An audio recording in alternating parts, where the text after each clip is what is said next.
Welcome to Too Many Podcasts, the podcast about podcasts. Now, podcasting from the Sherpa Chalet on Mount Podcastia, here's your host, Jim, the Podcast Sherpa. Hey there, all you rebels of the Sherpalution. Welcome back to Too Many Podcasts. Yes, it's another week. We're back. We made it. Wow. A whole 7 days has passed since last you heard this voice. This voice, which is very scratchy right now, but that's okay. I've been keeping real busy with a lot of interviews lately. Thank you so much, Mr. Stephen Joyner. I guess I'll probably be thanking him for quite some time because I have quite a few interviews. I'll be talking to all sorts of people about all sorts of shows. You know me, I like to mix it up.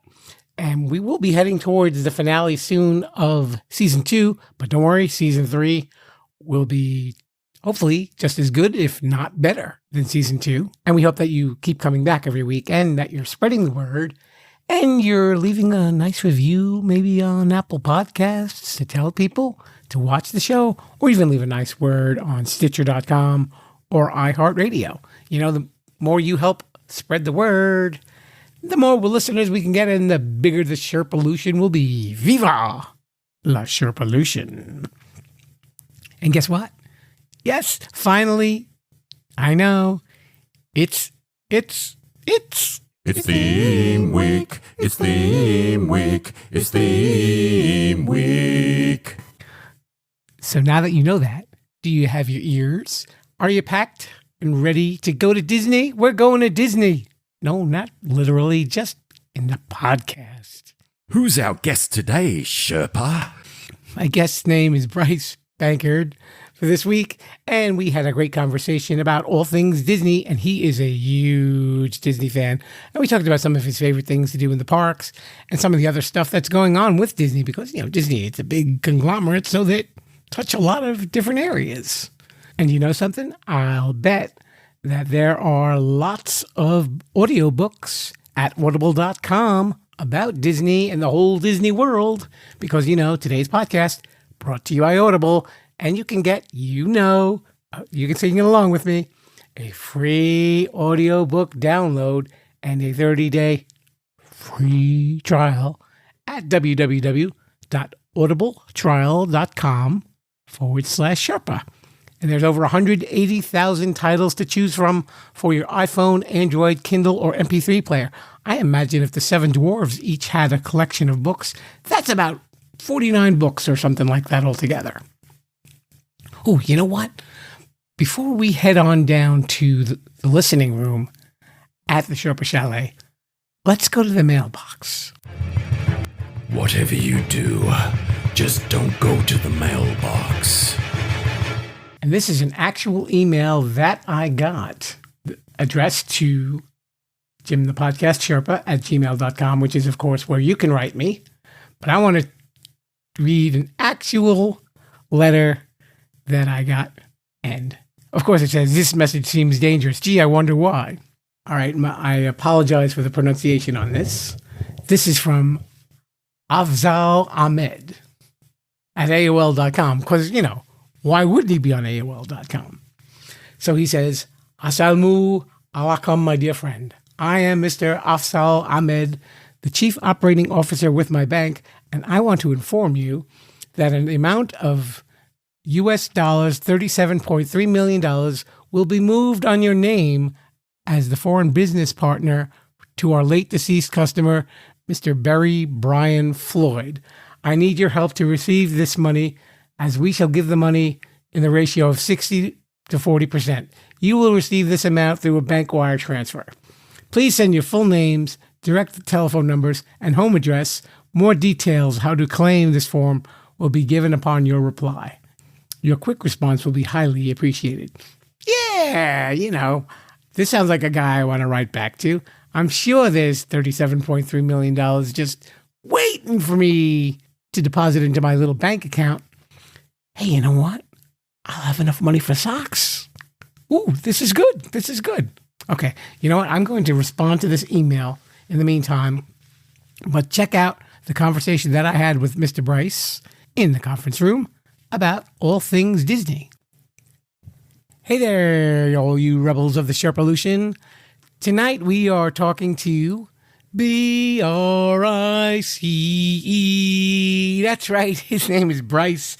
He is the host of two podcasts, the Nocturnal Disney Podcast, as if you couldn't tell, and also Twilight Thoughts. And he's coming to us from where else but Florida, of course, because if you know Disney, you got to be down in Florida, right? How's it going, Brice? Exactly. I'm doing really well, man. Thanks for having me on the show. I appreciate it. Oh, it's a pleasure having you. Why don't you tell a little bit about yourself?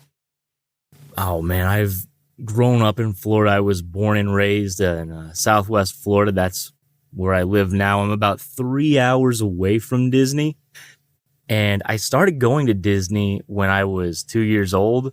And it was just something that I've always loved. It was something that I always really enjoyed. It was always something that I just enjoyed talking about with friends. Then, in 2010, I had gotten married and still went to Disney, still enjoyed it. And then in 2015, I got divorced. Now, what a lot of people don't realize is when they get married, you also gain a captive audience, and they have to listen to you no matter what you're talking about. And then now my wife was gone, so I had no one to talk to. So I'm like, what can I do to kind of fill this void of needing to talk to somebody about Disney? And about 2 years prior to that, I had found podcasts. I had found it with Serial. And I'm like, let me look into this. And I was like, that's a fairly cheap thing to do. It's a fairly cheap hobby. I have nothing but time on my hands. Let's go. Let's do it. And so that's when I did it. I started back in 2016 when The Jungle Book came out. And you said that Twilight Thoughts came as a result of a story that you saw? Oh, yeah. Yeah. So the two shows, the Nocturnal Disney Podcast is the main show, and I have a co-host on that now, and they end up being longer form episodes just because me and my co-host are going back and forth having a discussion. You know what I'm saying? However, Twilight Thoughts is just me, you know? So I'll go in there and I'm like, look, this is the story I wanted to talk about. And I decided to start that show with the Disneyland brawl that happened in 2019, just because I was like, that is a crazy, crazy story. And personally, I wanted to talk about why it took security so long to actually get to the fight when everybody else was talking about there is a fight going on. Like Joe Rogan was talking about how the guy had no form, which is funny, critiquing a novice fighter in the middle of a very childlike haymaker. So I thought that was funny. Your podcast actually covers basically anything Disney, not just the parks. Yeah, because, I mean, if I like, one property of it, I'm going to probably like something else. So if I like movies, odds are the video games, I'm going to enjoy them, so I play them. So very rarely do we ever get to talk about video games, though, because not many of them come out. But for the most part, the way the main show is broken up, we come in, we have the introduction, we talk about the parks, then we go right into... Nope, that's not true. I don't know the layout of my own show. We do movie news and entertainment news, then we go into the parks, and then we go into resorts. And then if we have a featured presentation, something big that we're wanting to do, like a top 5 or something, like me and a friend of mine just did a top 5 Pixar movies, that comes at the end, and then outro, and then we're out, and we're done. If you were to have your ultimate Disney vacation, how would you plot it out? What would you want to do? Oh, man. My ultimate Disney vacation? Well, I guess you'd have to start with your resort, right? I would say Animal Kingdom. A lot of people would go, oh, Contemporary, Polynesian, Grand Floridian. And I completely get that. They're so close to Magic Kingdom. I mean, you can literally look out your window and see it. But for my money, Animal Kingdom Lodge is such a cool resort. It's a literally dark resort where just it's very lowly lit, and I really enjoy the atmosphere. They have great restaurants on site. They have amazing rooms. Their rooms are really, really well done, like just in terms of decoration. And then the beds, man, the beds are so soft. Like, it sounds ridiculous to say that. You're like, oh, of course they're soft. No, some of the resorts do not have the best beds. This place has an amazing bed. And so, like I said, in Contemporary and Polynesian and Grand Floridian, you can look out and look at the castle over at Magic Kingdom. At Animal Kingdom Lodge, you can't see Animal Kingdom, but you have a savanna right outside your window if you have a savanna view. My parents are DVC members, and I've been lucky enough to stay in some of those rooms, and it's awesome, dude. You open up your balcony, and there's giraffes standing there. There's zebra down there grazing. It's really, really cool, especially if you like animals. Do you have favorite rides, most favorite rides and least favorite rides at any of the parks? Oh, of course. Of course you do. You have to have your top favorite and your least favorite. My top favorite at Animal Kingdom is one that it used to be a grand source of contention for me and my co-host. It was this ride called Dinosaur. And for anybody who's familiar with Disneyland, essentially it's a clone of the Indiana Jones ride out there, but it's all themed around dinosaurs and extinction and all that kind of stuff over here. I love that ride. I love that ride a lot. The atmosphere to it is just a lot of fun. It really sucks you into this whole story that they're telling you of you're going back into the past right before the asteroid hits. It sucks me in. Every single time that I ride that ride, I am transported into the past. You know what I'm saying? And that's exactly what they're trying to do. Not to mention, it is the ride I've ridden the most in a row. So I was meeting some friends over in Disney Springs at 12:30, and it was about 10 o'clock, and I was like, I want to see how many times I can ride Dinosaur in a row because the park was just dead. There was nobody there. It was great. I rode it 25 times in a row. Holy That's cow. a lot. That's my favorite ride there. You go over to Hollywood Studios. I'm tempted to say Smuggler's Run, but if I'm being honest, it's Tower of Terror. Again, the atmosphere is just really cool. It's such a creepy ride because it's all about just a beaten down and run down and abandoned hotel. So you have cobwebs floating around and stuff like that. It just looks eerie. I really like that kind of thing. Not to mention, it's a really nice transition, I guess you want to say, or difference. There you go. From the rest of Disney World, because I think the only other ride that kind of has that same look and feel to it would be Haunted Mansion over in Magic Kingdom. I know you said earlier that you don't really do insider tips on your podcast, but since you've been going since you were 2, I imagine you probably have maybe certain park rituals that work for you. Oh, yeah, probably. Like, there's a certain flow to my day when I'll go up there. If I'm like, hey, I'm going up there for the day, I'm going to get there at the opening of the parks, and then I'm going to go to close. I'll go and do Animal Kingdom first thing in the morning because it's a fairly quick park. There's a lot of shows there that you can see, and a lot of them are really very good, like the Festival of the Lion King, and Finding Nemo the musical. If you're not wanting to watch the shows, though, there's probably 5 rides, I think, off the top of my head. They might be more now with Pandora open. But if you can ride it, Flight of Passage, the Safari right away, Mount Everest, and then Dinosaur, and then I'm out. I can really get in and out of Animal Kingdom before 11 o'clock, 11:30. Then I'll either go over to Hollywood Studios or Epcot, just depending upon what I'm wanting to do next. Hollywood Studios is just a lot of fun if I'm going to go and say, hey, look, I'm going to get something really quick for lunch. I don't care what it is. I want to hit a bunch of thrill rides. But Epcot is really nice if I'm like, yeah, you know what? I'm really hungry. I want to sit down, take a little bit of time. Even if you're getting something from a quick service restaurant in Epcot, the food is actually very, very good. The food is really good, so you can sit down and take your time and really enjoy it, even if it's somewhat cheap. You know what I'm saying? Well, for Disney standards anyway. And then they have some good rides there too as well. You know, they have Test Track, which before Dinosaur was my reigning champion for highest number of times in a row, when that stood at 11. That was during ESPN The Weekend, though, with extra magic hours.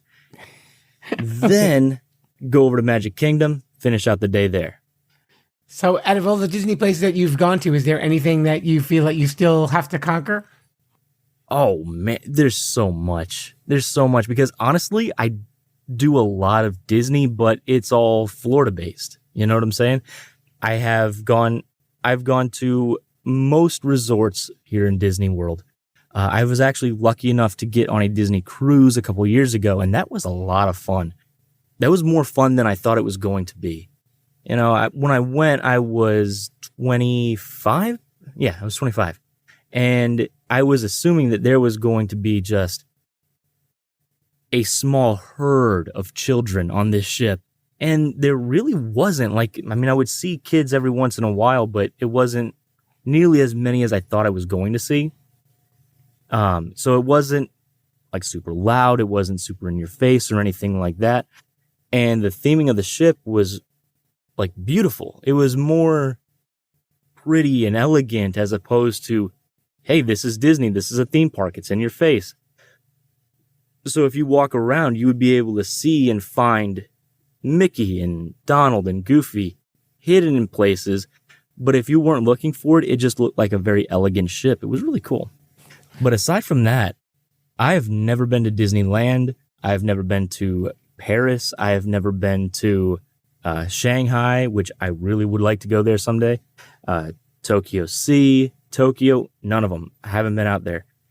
So at some point in my life, I would very much like to get out there. And I almost got out to California this year in March. But I don't think that's going to happen now. Well, at least you know the weather's always good there too, so that shouldn't be a problem. Exactly. So you know how Disney Plus came out I don't know if you know this or not. Disney Plus came out last year, November 12th, right? They had this show that they're doing. It's a trivia show. And like, hey, if you're interested, sign up. And if you're, asked to come in, we'll have you and 3 other people take photos of yourselves in Disney t-shirts, send them to us, and then we'll get back to you. Well, I tried to get in there, but for whatever reason, it wouldn't accept my headshot, the first one that I tried to upload, so I couldn't get in. But my uncle got on there, and he uploaded it, and they got back to him. They wrote him back. So then it was going to be him, myself, my little cousin, and my sister-in-law, and they were going to fly us out to California if we got chosen, but unfortunately, we just didn't get chosen, and that makes me sad. Because it was really exciting. I was like, holy crap, I might be on a trivia show. That'd be really, really cool. And you're planning on doing a trivia tournament for your own podcast, right? Yeah, I am actually. I've been working on that since October. It's a little difficult to get everyone's schedules hammered out, but what ended up happening was I got on Reddit, and now I have everybody that I need, and I'm just getting the episodes recorded, and I'm going to upload them all for hopefully March Madness, because it's supposed to be a 16-person trivia bracket.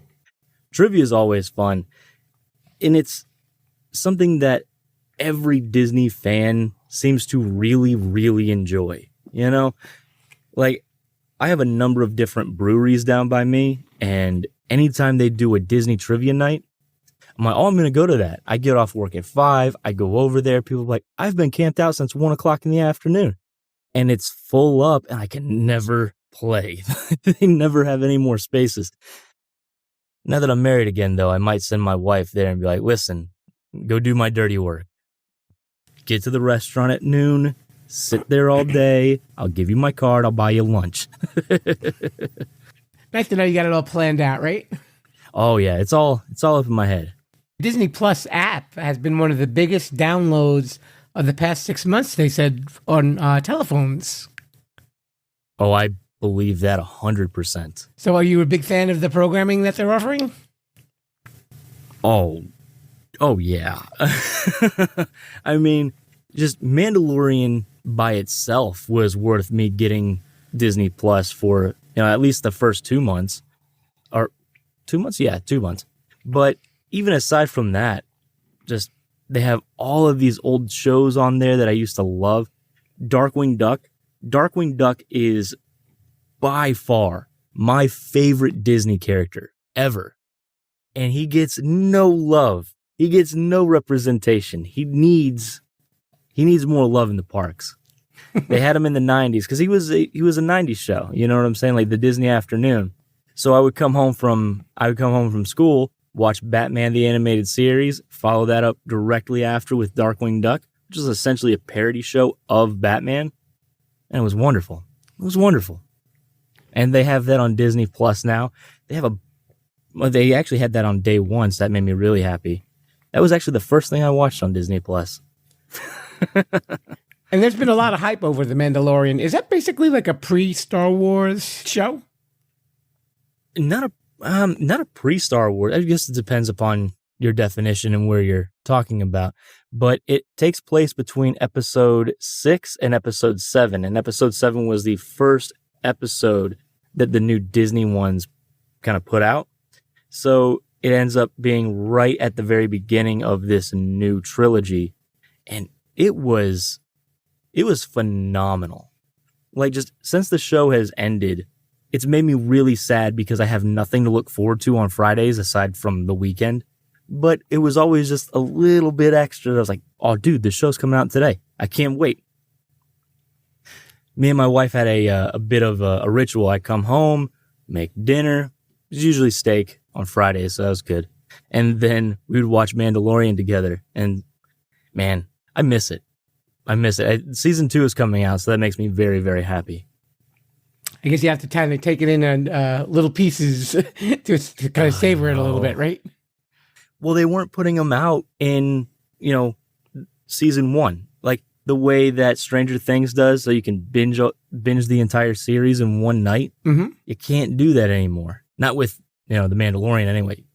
Because they were just releasing it week to week to week, which I liked. I thought I wasn't going to, but I ended up liking it a lot more than I thought I was going to. It gave me something to look forward to. It gave me something to talk about with my friends, my family, and it was really exciting. Which you don't have that excitement anymore about TV shows. I mean, you have excitement for, like, say, Stranger Things for about a week, right? Everyone's watching the show for about a week, and then if you don't watch it within the first couple days, you have to do one of two things. Either stay offline so that way you can watch the show without any spoilers, or wait 4, 5, 6, 7 months. That way you can watch the show after you've forgotten all of the spoilers that you've taken in. Almost like you get a fresh look at it. Exactly. So what things are coming up in your podcast? It's kind of hard to say, just because of the way that the show is. The show is not so much a planned out show. Like, we plan it out for 2 weeks at a time because the main show comes out, tries to anyway, every 2 weeks. So whatever happens within those 2 weeks, me and my co-host, his name is James, we'll sit down and talk about. So I have that. I do have, like I said, the trivia tournament coming up, and that's going to be in March. I am trying to get another podcast off the ground that kind of ties into the Disney show called Grimm Story Nights, where we do full audio dramas of the different Grimm stories that we're doing, or that there are, Sure. We started off with Little Snow White, and that one is actually completely done and ready to be listened to. It's actually up. It's episode 16, I think, of the main show. And I gotta be honest, of everything that I have done with my podcast so far, it's probably the thing that I am most proud of, because it was the thing that took the most time, the most effort, and it was something that I feel when you listen to it, what I was trying to get across really did end up coming across. You know what happens? I think once you get started with doing podcasting, you're kind of taking baby steps and seeing what you can do. And then your comfort level goes up. And then that, I think you got a lot more confidence when you can do something with like a higher ambition, and probably doing those stories too and giving it the right touch has got to definitely take a lot of work. Oh, Little Snow White. Once I got going on it, I finished it in about 3 to 4 months. All said, all voice lines done, all of the editing put together and all that kind of stuff. But it took me to get to the point where I was actually going on it. I had thought about doing it for about 2 years. Just because I wasn't set up properly to actually get it done and get it done how I wanted, And if I'm not able to get it done the way that I want it to, I would rather just not put it out because it's not my vision. You know what I'm saying? It's not what I wanted to put out. Absolutely. But you're definitely right, though. Like, once you get going, you're like, I wonder if I could do this. Right. I think I can do that. Oh my God, I can do that. And then you just keep going and going and going. The problem is when you start getting so many, I don't want to say successes, but, something, let's say it, put it that way. Success is under your belt to where you're like, I did this and this worked. I did this and this worked. I did this and this worked. You can start to take on too much, At one point, I was recording seven different shows 5 days a week. I work full time. I don't do podcasts full time. Oh, wow. It was a lot. So I had to step away and just focus back on my Disney show, and that's it. Okay, so when you're not creating 7 days a week for your podcast, what podcasts do you like to listen to, Brice? Oh man, so many. Like I started with podcasting because I just enjoyed listening to them. Serial was the one that just got me into podcasting in general.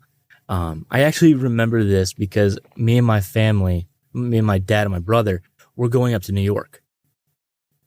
And 2 days before I left for New York, I found Serial. And at that point, I think there was 5 episodes out. Well, in 2 days, I went through all 5 episodes, and I was so angry with myself because I had a 2-hour flight up to New York and a 2-hour flight back. And so I was like, I'll just listen to Serial on the way up there. That'll be great. And then, I'm done with Serial now. What else can I listen to? And then I found a show called Welcome to Night Vale.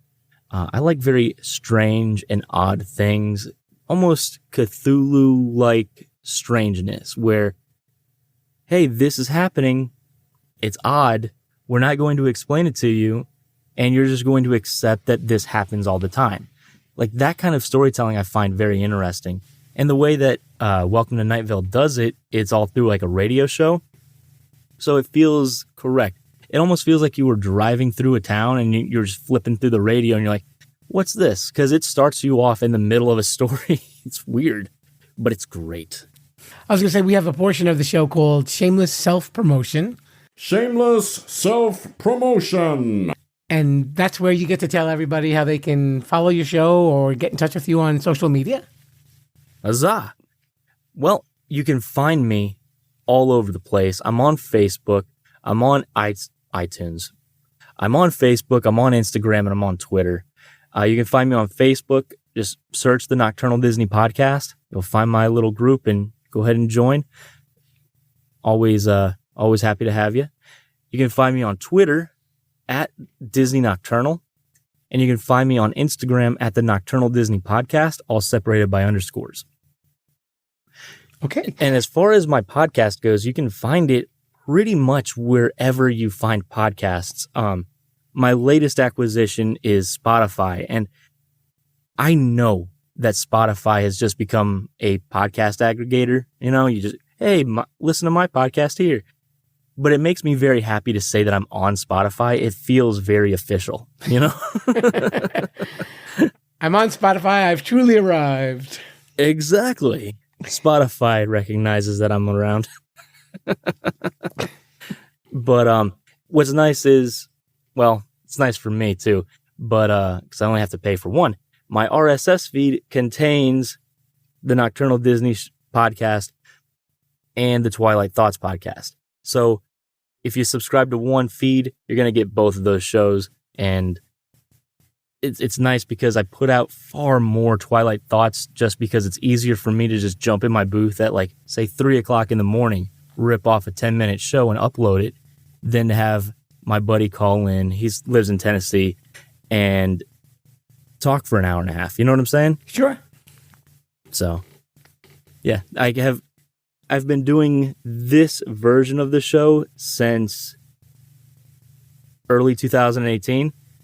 I have 43 episodes of the main show uploaded, and since July, whenever Toy Story 4 came out, I believe it was July. It was either July or June. I have 35 episodes of Twilight Thoughts out. So I have a significant number more of Twilight Thoughts than I do of the Nocturnal Disney Podcast show. I'm about to start changing it to be that's the main show, and then the Nocturnal Disney Podcast is a spinoff, but I don't think I can do that now. Well, he's a busy guy. His name is Brice, and like you said, he hosts the Nocturnal Disney Podcast and also Twilight Thoughts, which everyone you listen to, you're going to have a great time listening to it. Brice, thank you so much for coming on down to the Sherpa Chalet. Dude, it's my pleasure, man. Have a great night. You too. Thank you. Thank you. And now it's time for Sherpa Suggestions.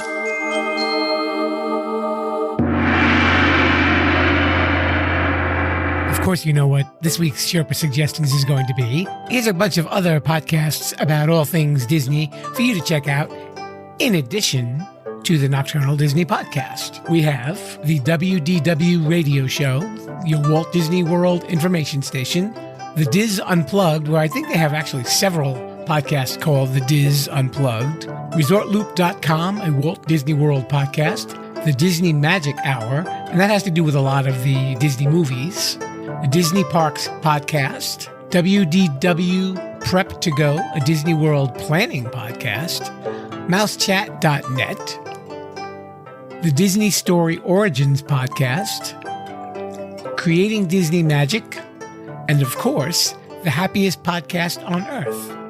Hey, wait a minute. I thought that was too many podcasts.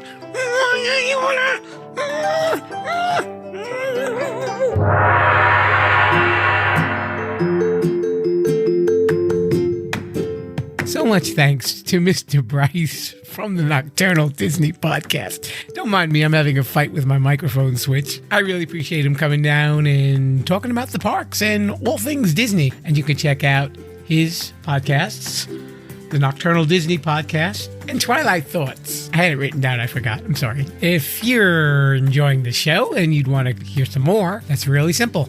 Just subscribe on your favorite podcast app. And if you don't have a podcast app on your phone or your tablet or your computer, you can go to Sherpalution.com and you'll see pictures of the podcasts there. And if you just click on it, and it will take you to the menu item where you'll see a listing of all of our episodes from the beginning. So if you want to catch up on old episodes and see what was happening in the beginning days of the Sherpa Chalet, you are more than welcome to. You could also contact me through the website as well and look at previous Sherpa sheets, where you can see some of my notes on the guests that we had and recommendations of some podcasts that you can check out just in case you decide that you're into a certain topic. Also, you can follow me on social media, Facebook, Instagram, and Twitter. Just look for @Sherpalution. Nice and simple. And you'll usually see a lot of weekly things there, if not daily things, about what's going on at the Sherpa Chalet and the episodes that are coming up. I probably chat a little bit more on Facebook than I do the other ones, but that's okay. You'll still see what's going on. I definitely do have to step up my Twitter and Instagram game. I've also been gathering a lot more followers on social media, which I really appreciate. I'm glad that people definitely are checking the show out. And speaking of checking things out, if you have a Spotify account and you like listening to playlists, check out my latest playlist just in time for Valentine's Day. It's called Sherpa Love. It's a collection of sweet love songs. So maybe if on Valentine's Day you're with your sweetie, whomever it may be, male, female, it's not for me to judge, and you want to have a nice romantic evening, you can play that music in the background. Or even if you just want some music to relax you and put you in a great mood, that'll do the trick too. You know, this is the third playlist that I've created for Spotify for my listeners to listen to. And I think I got to put that on the website too, just so you have a link and it's always there and you can listen to it whenever you feel like it. So, I'm sorry, I completely forgot what I was going to say. I think that's a cue for me to get ready to close the doors of the Sherpa Chalet for this weekend and kindly ask Mr. Brice if he can show everyone out. Thank you very much, sir. Until next time, viva la Sherpalution. See you next time. Bye. Thanks for listening to Too Many Podcasts. Please disperse. You can go home now. I said you can go home now. Viva la Sherpalution. Viva la Sherpalution. Oh. Yo, come back now, you hear?